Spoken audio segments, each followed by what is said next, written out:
All right, we will go ahead and kick it off today. Well, Joe, thank you so much for being here today. For folks on the call with us, welcome. We are excited to talk about taxes. I know it's something that most people don't get excited about, but if you're going to be saving taxes, you do want to get excited about that. So my name is Divya Smith, CEO of Ascending Avenue Investments. I have a real estate company where we basically buy multifamily properties and we sell them for profit along with our investors. And our goal is really to help our investors, make money with real estate, as a lot of us kind of hear about. Traditionally, my background is technology. I still love technology, so I still dabble in some of that space, but most of the time now these days for me is spent in real estate. With that, I would love to have Joe introduce yourself and also talk about all the services that you offer, and we'll kind of get the ball rolling and also talk about what can folks do today from a tax standpoint now that the deadline is getting near, and then also there'll be a few things we'd love to hear from you on the benefits of real estate, but one thing at a time. Would love to kind of start off with introduction about yourself. Sure. Well, thanks for having me here. I'm excited to talk about taxes. I know not everyone is, but anyway, thanks for having me. My name's Joe Steffan. I'm a CPA based in Minneapolis. I'm with a firm called Eide Bailly. Eide Bailly is a CPA firm based out of Fargo that has offices throughout the country. I'm, like I said, based out of Minneapolis. I work primarily with small to mid-sized business owners, and in some industries such as real estate, manufacturing, and service providers. I help them with their tax compliance, as well as tax, really an important thing if you're a business owner or investor. So I've been CPA for 20 years, and again, this is our busy time of the year, but it's it's an important time too, that you don't have any surprises, and it's an interesting world to navigate. Lots of changes and opportunities that are there, as you mentioned. That sounds great. Well, thank you, Joe. So, we'll kick us off we'll start kind of slowly before we get into kind of the depths of taxes. So, just starting to talk about taxes in general, I think there's quite a few investment options and asset options that are available to investors these days. So with that in mind, could you help us start to understand and talk a little bit about the differences between, say, investing in stocks versus investing in real estate? And great to kind of talk about similarities, but also if there are differences, what should investors be thinking about? Right. It's a good question. So I guess I'll start with some similarities. The first one, both if you, let's say, invest in stocks or you invest in rental real estate, they both can qualify for capital gains. And so what that means is if you hold that investment, whether it's in stock or real estate, and you sell it at least a year later or longer, that gain on the tax on the gain from that sale can be taxed at a lower capital gains rate, which the top federal rate is 20%, which compared to the top individual tax rate of 37%, that can be significant savings just from the capital gains rate there. Another similarity, both those investments, there's what's called the net investment income tax. So if your total income for the year, if you're filing a joint return, is at least $250,000, or if it's higher, any of your investment income, so stock dividends, interest, net real estate income, they'll be subject to an additional 3.8% tax on that. So, and that applies to just any investment income that you have, capital gains as well. But then let's talk about the differences though. And there are some differences between them. And I guess the first one, and this is a real opportunity in real estate, is this concept of basis and tax depreciation. And I think starting to look, before I get into what that means, I think it'd be good just to talk what basis is. So if I buy stock for $100, I can't expense that or take a tax deduction for that $100 I bought the stock. I really can't use that $100 until I sell the stock in the future. and that's used to reduce the gain, the taxable gain. If I buy $100, it's a small dollar amount, which is for comparison, $100 building, I can start recapturing that $100 through depreciation deductions, starting in year one versus waiting until I sell it. So if I hold the building long enough, I will have deducted that $100 cost against taxable income those years while I hold it. So you get to that benefit of that investment, that recovery sooner than you would if it was a stock investment. And that's a big part of the appeal of investing in real estate. Got it. Got it. Well, that's very helpful to know. So I'd love to kind of go back and just kind of what you touched on. So having, heavily invested in stocks myself until about a few years ago, this concept of capital gains, right? We didn't want any gains. And you touched on something critical, and I think it may be helpful for folks here to kind of remind ourselves that capital gains tend to be usually less for most people than kind of what their regular tax rate would be. Would you kind of agree with that statement? And can you just describe a little bit more on that stigma of not wanting to sell your stocks for capital gains? Well, the capital gains, I mean, it's taxable when you sell them, right? And Right. so, if you hold the stock and it grows in value long enough and then you sell it, it's going to be taxable. Now, one strategy would be, okay, if I know I'm going to have capital gains, I might have other stocks in my portfolio that I can use that might be in a loss position that I can use to offset that capital gain in that year. And so that, what you would do would be to sell those investments at a loss, and then you can net the two. Unfortunately, if it's a year that's had a bad market, or you sold some in some stock investments that have had a large losses, that capital loss deduction's capped at $3,000 for the year.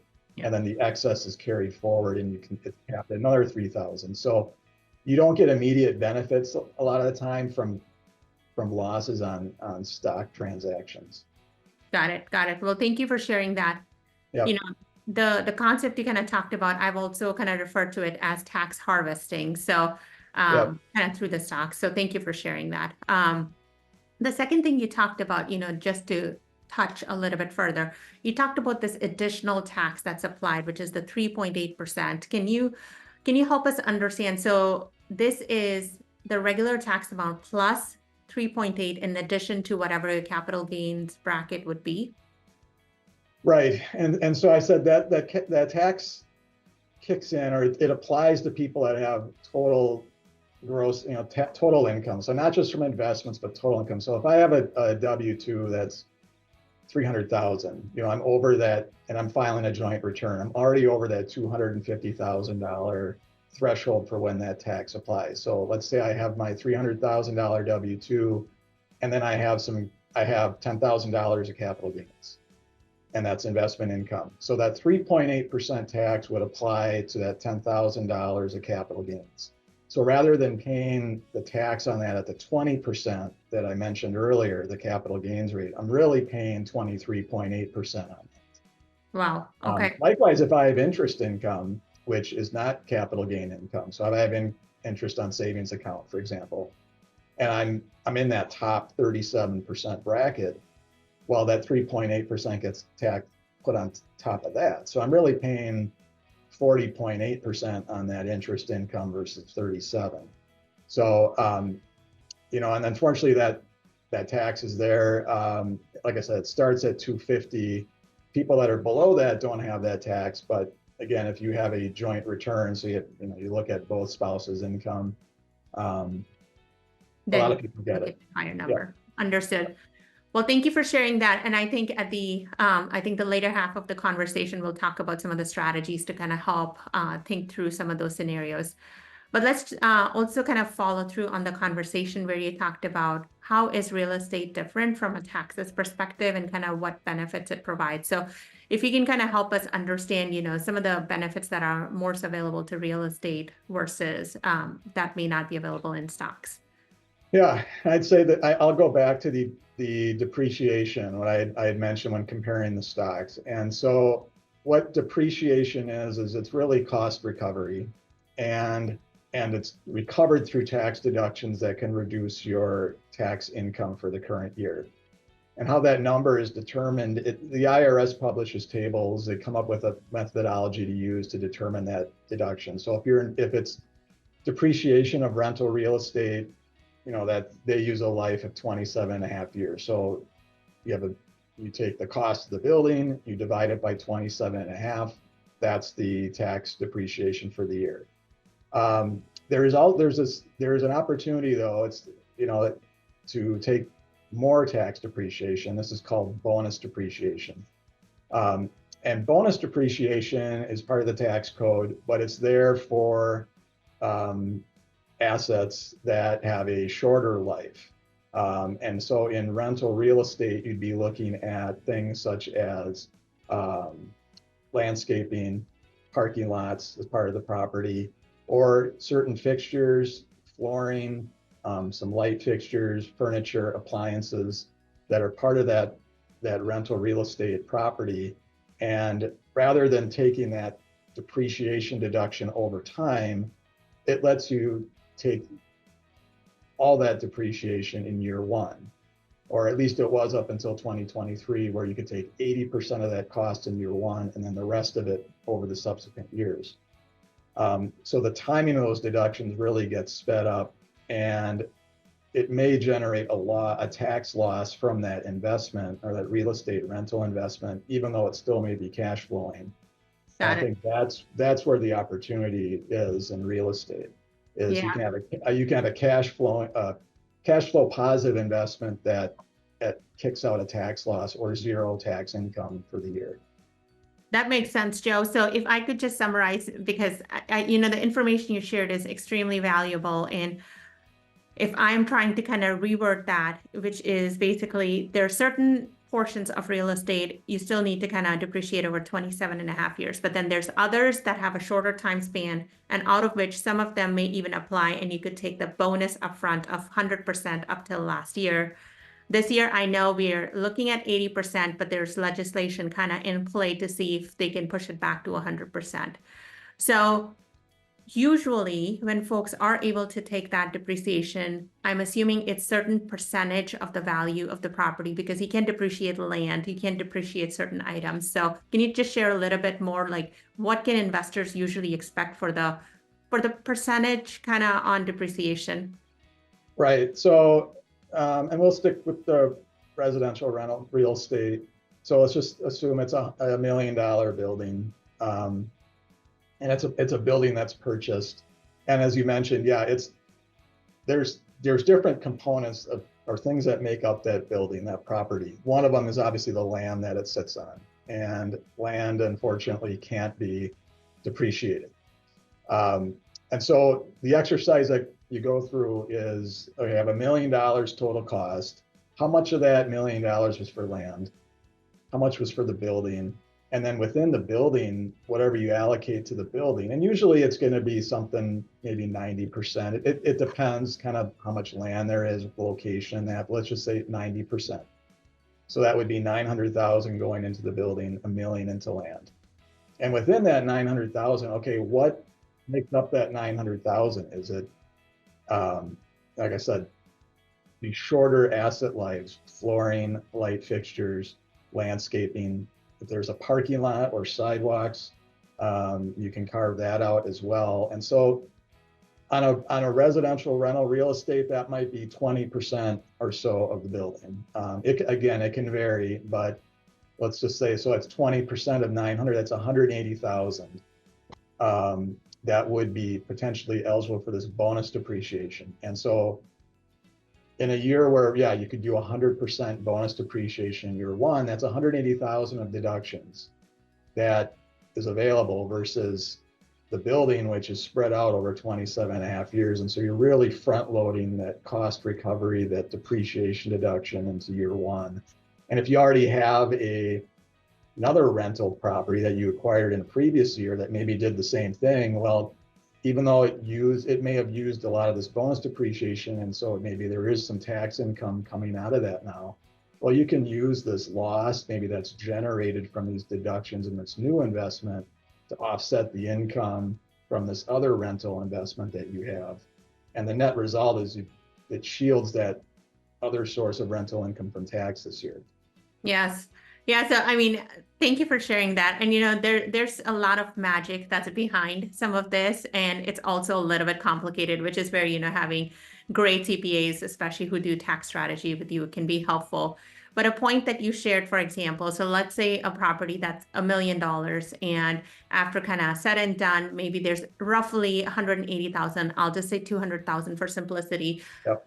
that you can depreciate. Now, if you think about it, if it's $1 million property, say there's a portion of it that went into the loan and you originally invested maybe say 400,000 to purchase $1 million property, you can almost get up to 50% of that return that you had, 50% of value of that in depreciation. So in kind of multifamily speak, when we talk about depreciation, we talk about it kind of like, here's the amount of money you have invested, and then here's the potential percentage of return we can give you from a depreciation standpoint. So let's say if you made, on your 400,000 investment, you made another 400,000 return. So that's 100% return that you're getting. You can subtract almost up to 200,000 of that. So you only have basically 200,000 left that is going to be taxed. To your point, if there's multiple properties, now you can kind of piggyback on that and be able to truly reduce your income from a lot of these real estate options. So that's Right. fascinating because that's something not available, in stock. So thank you for sharing that. Right. Yeah, go ahead. No, I was just agreeing. Yeah, that is a real strong benefit, the bonus depreciation. I guess I'll add, you had mentioned the legislation that's in Yes. Congress right now. Mhm. So the bonus depreciation, the percentage was at 100% for the last few years. In 2023, it was decreased to 80%. And in 2024, it's currently at 60%. There's legislation right now that they're already passed the House of Representatives, and it got moved to the Senate, that would reinstate that 100% bonus depreciation through 2025. Now, it has a lot of support in Congress, bipartisan support. It's a popular provision. There's also some other tax provisions in that legislation as well that are popular. So what we're kind of waiting on right now is when it will pass, because it impacts 2023. Because if you hate to file a tax return and have it be at 80%, and then they change it to 100, and it's like, well, now I got to go back and fix it. So we're kind of waiting. We don't know the exact timing on it yet, but it's something that could happen, next month, and it'd be a real benefit for people, as well as planning ahead too, that, okay, we know that 100% is going to be there through 2025 at least, and it makes those investments much more valuable. Absolutely. Thank you for sharing that. Yep. So how that has translated on my end is, we have these K-bonds depreciation schedules that's already put together, and this legislation is kind of in the process. So we can start to send those out, but then we're gonna have to likely go back and redo them again if it does get passed. I mean, it's good news for everybody, but it's just additional work for all the folks from an accounting standpoint and CPAs who have been working on kind of creating some of these K-bonds. Yep. Got it. Well, I would love to kind of move us and talk about the 1031 exchanges. So that is was a brand new concept to me a few years ago. Can you share a little bit about what does that mean? And is that something you recommend to your clients, especially if they are selling off a lot of real estate? Yeah, so what a 1031 exchange is, it allows you to defer the tax on a property, let's just say an investment property, real estate property that, let's just say I have a situation where I bought this property years ago, and it's been depreciated, and so my basis in that my tax basis in that property is really low, but the property right now is worth a lot more than I originally paid for it. So I'm looking, if I go on to sell it, it'd have a huge gain and would have a lot of tax to pay. So what 1031 exchanges is, if I take that investment property and swap it for another investment property, I don't have to get taxed on, I'm not getting taxed on that gain now. That gain gets deferred until I sell that replacement property, the one I exchanged it for. whether that's, a couple of years down the road or 10 years down the road. And so that's the opportunity there with 1031 is to defer that tax to a future year. There are a couple of things. These transactions can get complicated in that there are a lot of steps you have to go through to make sure you qualify, and they have to be done a certain way. And so that generally involves engaging with what's called a qualified intermediary. And it can be a company or an individual that they help facilitate these transactions. Whereas, okay, we followed the proper steps for this tax deferral.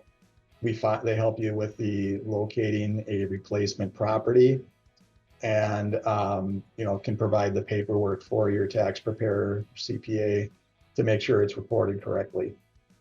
Got it. Well, that's very helpful. As somebody who has recently sold actually one of my rental homes, and I was debating myself between whether to do a 1031 exchange or whether, to use the depreciation benefits potentially from other investments I had done. I personally ended up picking the depreciation route only because I didn't like the stress or the pressure it came with 1031 to be in a certain time frame. Can you share a little bit more about exactly kind of what that entails usually? Yeah, as you mentioned, that's one of the steps is you have to, there is a time frame in the tax code for when this exchange has to happen. So it's under a year, but you basically, yes, you can't it's exchange the property and then get the new property, a year later. It has to be much shorter than that. The other thing that comes up too is, you have to be willing to take on this new property. So it's if I have an investment property, it's a rental property. Well, this new one also has to be that, but you have to be prepared to, like, I'm taking on a new property. And then sometimes people, they don't want to take on the new property, or it's not an opportunity that's there for them. They want to get the cash on this transaction, maybe reinvest it in another asset that maybe is a better opportunity for a higher return. So 1031s can be a good option, but they're not.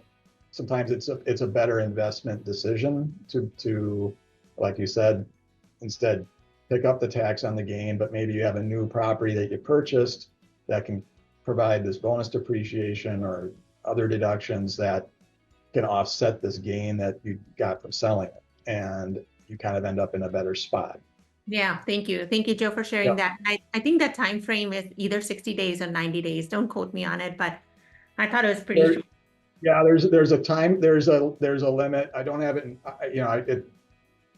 It's pretty quick though. You have to identify the replacement property, and then the transaction has to happen, and really, because it's very rare that it happens on the same day.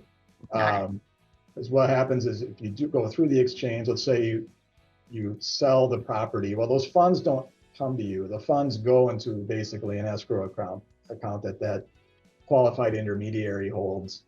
And then that intermediary will then use those funds to purchase the new property. That's the exchange part, because if the funds go directly to you as the seller, that kind of ruins the exchange. You get taxed just because you had access to the cash. Got it. That's very helpful. So, in this process, we talked about kind of also having K1s that come in the process. So for the folks who may be kind of new or thinking about real estate, this is probably one thing you may want to kind of keep an eye out for. You'd be looking for these forms, and now they become kind of part of your tax process. So can you share a little bit more about what are K1s, when are they usually available, and does it involve, kind of filing for extension at times, and like why is the reason behind that? Yeah.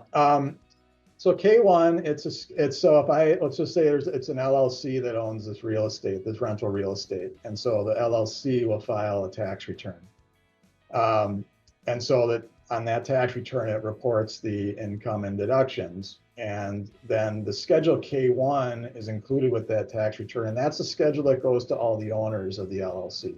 And it shows their share or their percentage of this income, these deductions that the partnership had. Because generally the partnership won't pay tax on that. All that income deductions go to the individual owners. And so that's reported on a K-1 that gets included with that LLC's tax return. So when that tax return is filed, then the LLC will send out the copy of this Schedule K-1 to each of the owners. And then that owner would take that Schedule K-1 and it'll contain information they need to include that income on their own personal tax return. Got it. And so generally, if it's a calendar year end, it's an LLC that operates on a calendar year, that LLC's tax return will be due March 15th. And it can file for extension if it's not ready to file by March 15th. But most people, again, people's tax returns are due April 15th. So, even if that LLC files its tax return, has the K-1 done March 15th, that gives you a month to get that K-1 onto your own personal return. And so a month doesn't seem like, it seems like plenty of time, but often it's not. You can't file your personal return until you have that K-1. And if that LLC return gets extended, into the summer, let's say, well, then that means you have to extend your own personal tax return. Yeah. So Joe, this is it's one of those, I've always been a timeline person. So I've never filed for extension until I started doing real estate. And it was an eye-opening moment for me to realize it's really not that big a deal to file for extension. So can you just talk about that? I know a lot of us who, and especially me, maybe it's just my personality, being in that perfect mindset, it's like April 15th is a timeline, I'm going to, file returns for at that time. But a lot of these K-1s, like you said, don't give enough time. Or let's say with this brand new legislation, we do want to use, the extra depreciation that we may get. So it kind of makes sense for us to file for taxes. So can you talk about is that really a big deal? How do you view that? No, I think it's not a big deal. So for individuals, tax returns are due April 15th. You can file for an extension with the IRS. And if you live in a state that has state income tax, you can file an state extension as well. That pushes the due date out to October 15th. You get 6 months. The key thing on that is that's an extension to file. It's not an extension to pay the tax. So the challenge with extension is making sure all the tax for that year, the prior year, so for 2023, all the tax has to be paid by April 15th. So the challenge is, okay, well, what do I base that on? If the tax return is not going to be filed, how do I? And so going back to the K-1, a lot of LLCs, if they're going to extend, they will at least provide the owners, I'll call it an estimated K-1. Here's numbers you can use to calculate the tax. Check to see if you need to make a payment when you do extend. Because if you wait to, let's just say you wait until October 15th and then there was still tax due, well, there's going to be interest and penalties that get tacked onto that because it was paid late. Mm-hmm. The tax return was still filed on time, but the taxes were paid late. So that's really the challenge with extension.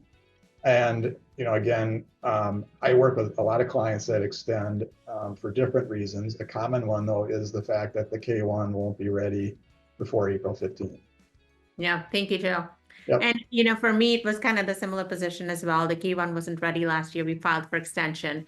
To your point, we did make an estimated tax payment just so that it covered us. I think I was still short for about $1,000, ended up paying $6 or $7, right, penalty on it, which is fine. It was a small amount in that case. But yeah, thank you for sharing that. Yep. I will pause here in case somebody has any questions. So, in this session, we really did want it to be a little bit more interactive. So if you have questions, please go ahead and put them in the chat. And I will take them from there. And as those start to roll in, Joe would love to talk about what are certain things that folks can do now before, April 15th? Is there any hope left for us to reduce our taxes? Well, a little maybe. I guess the first thing I would do, and this always comes up, and for me personally too, if I do my own tax return, is just making sure you have everything in place. That I got the forms, I got all the documentation I need. And so I think a good exercise would be look at last year's tax return if you have a copy of it, and look at what was on there. And do I have those same forms this year? Have I received my W-2? Have I received my 1099s for investment income? Have I received my mortgage statement?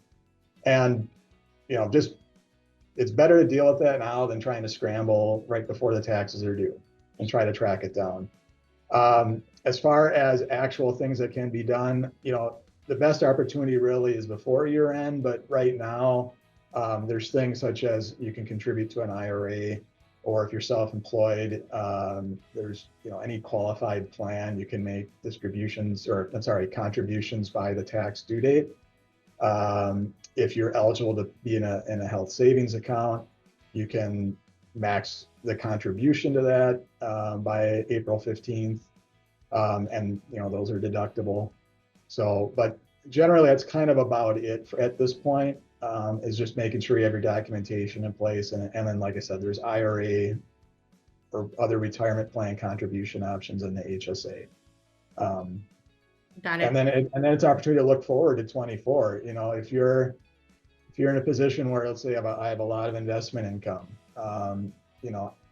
sometimes the withholding, and I'm a W-2 employee somewhere, I may not have enough withholding on my W-2 to cover that investment income, which would mean that you may have to make tax payments during the year. There's rules in place that determine if you have to do that or not, but let's just say you do. Look ahead to 2024 and how much should I pay in, and am I going to be in a higher tax bracket, or will there be opportunities for more deductions this year? And just going through that exercise and rather than wait until you file or right before you file, and then sometimes you miss opportunities. Yeah. Thank you, Joe, for sharing that. So I think that leads me perfectly into kind of talking about one of the concepts, again, newer to me more recently. It's kind of tax strategy, having that discussion with the CPAs, tax strategy during the year where you want to make an impact. And I've ended up now doing that 2 times in a year in a row. And it's been really beneficial for me to see where I'm going to stand, from a tax standpoint that year and what actions I could take. So can you talk about a little bit, are those services that you provide, and what kind of things do you talk to, your clients about in those discussions? Yeah. So, for clients I work with, yes, I do their tax returns. But a big part of it is the planning. And so that generally involves, a meeting, and it might be a meeting and, towards the end of the year, it's November, December, but sometimes it's earlier than that. Especially if they have a lot going on. The summer is always a good time just to catch up on things and find out how the year is going. And so that would involve, okay, maybe we prepare a tax projection. So if your income's going to be here and your deduction will be this amount for the year, what does that mean for taxes? And what, and then maybe we run different scenarios. Like some clients I know, they're very, they give a lot to charity, and then, they also want to take advantage of, okay, maximizing those deductions. And, if we're in a high income year for whatever reason, it might make sense to make that charitable contribution by the end of the year, and we can run a case, okay, that would save you X amount of tax, versus, well, let's wait, maybe they're going to be higher income next year, and so we make that payment next year, or and then there's more tax savings by waiting on that. So it's just kind of the exercise of planning and avoiding the surprises when you file. No one likes having a large tax bill, and that's a big part of the tax projection. A lot of what I do too is the planning piece. Understood.